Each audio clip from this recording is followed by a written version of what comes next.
Astronomie et astrologie, deux mots qui sont si proches que certaines personnes les confondent.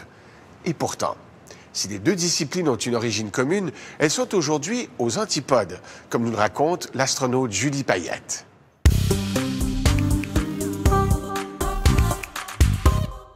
Quand on lit un horoscope, Mars en Vierge, Jupiter en Lion, on parle ici des mêmes planètes et des mêmes constellations qu'en astronomie.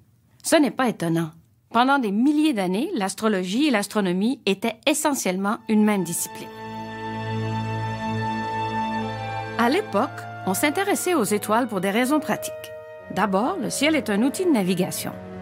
Mais surtout, c'est une immense horloge qui change d'heure en heure. C'est aussi un calendrier qui annonce les saisons. On se fie aux étoiles pour décider des moments des labours, des semences ou des récoltes. On comprend pourquoi les rois et les empereurs consultaient un astrologue. Que ce soit pour l'agriculture ou pour déterminer le bon moment pour partir en guerre. Prédire l'avenir. Savoir ce qui va nous arriver. Pendant longtemps, on a cru que la réponse était dans les étoiles. Pour se retrouver dans le ciel, il fallait des points de repère. Les humains ont donc inventé les constellations, des groupes d'étoiles qui semblent former une image. Mais rapidement, on s'est rendu compte que certaines étoiles bougeaient par rapport aux autres. Des astres errants, en grec, des planètes.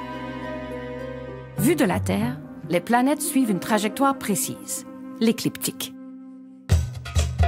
C'est le long de l'écliptique qu'on retrouve les constellations du zodiaque. Poissons, Bélier, Taureau et le reste. L'hypothèse initiale de l'astrologie, c'est qu'il y a un lien entre la position des astres et notre vie ici sur Terre. Mais il n'y en a pas. L'astrologie et l'astronomie ont commencé à se dissocier à la Renaissance, avec l'apparition de la pensée scientifique. Aujourd'hui, l'astrologie est reléguée à la pseudo-science, et ses fondements ne tiennent plus la route. D'abord, le découpage du ciel qu'utilisent les astrologues n'a rien à voir avec la réalité.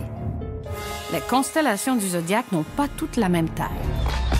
Par exemple, il devrait y avoir beaucoup plus de Vierges que de Scorpions. Et en plus, il n'y a pas 12 constellations, mais 13. Ceux qui naissent au début du mois de décembre devraient être du signe Serpentaire. Pire encore, tout le ciel a décalé par rapport au calendrier. Ce qui fait qu'aujourd'hui, les dates de naissance pour chaque signe ne sont plus alignées avec les bonnes constellations. Mais de toute façon, alignées ou pas, ça ne change rien. Les constellations n'ont aucun effet sur nous. Il n'y a aucune force, aucun mécanisme physique qui pourrait l'expliquer. Ce ne sont certainement pas des étoiles situées à des années-lumière qui peuvent nous influencer. Même la gravité des planètes géantes de notre système solaire n'a qu'un effet négligeable sur nous. On est tout simplement trop petits et trop éloignés. Alors, pourquoi est-ce que le quart des Canadiens croient quand même à l'astrologie? La réponse vient de la psychologie. Les recherches démontrent que lorsqu'une prédiction est suffisamment vague et juste assez positive et qu'elle provient d'une source qui nous inspire confiance, on a tendance à y croire et à y trouver un sens. C'est nous qui donnons du crédit aux horoscopes, pas les astres. Évidemment, si la lecture de l'horoscope vous fait du bien avec votre café du matin, tant mieux.